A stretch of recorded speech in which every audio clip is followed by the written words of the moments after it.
El Driver, miembro da colla asesina Gripia letal. Nombre en clau, Cullebra de Cogulla.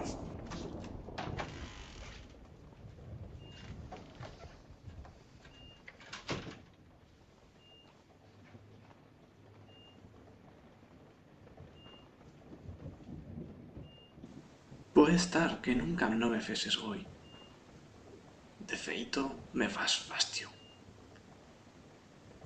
Pero iso no quiere decir que no te respete. Morir tan y mientras duermes ye un luxo que nosotras rara vegada podemos alcanzar. O mío present, ta tú.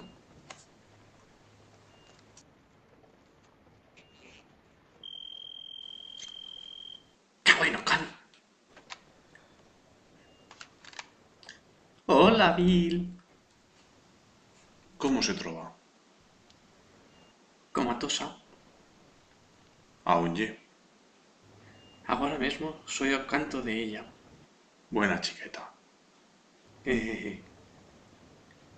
Él, quiero que alborte su encargo. Le debemos bella cosa millor. ¡No le debes una güeña! ¿Quieres no estar una boca toba? ¡No le debes una güeña! ¿Puedo decir una cosa? Fabla. Totas vosotras le fotiz una paliza y no la matez. Y yo le fiqué un tiro en o tozuelo, y con tot y con ixo, o suyo corazón ha continuado traqueteando. Tú mesma lo villés con ise poliu goyo azul de tú, ¿no? Le hemos feito muito a esa moceta.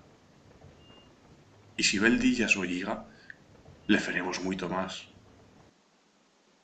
Pero o que no imos hacer, ye de entrar en a suya cambra de nueis, como una focina rata, y matarla tan y mientres duerme. Y a razón de no felo, ye que ixo nos esmermaría. ¿No lle de acuerdo, señorita Driver? Presino que sí. ¿Solo lo presina?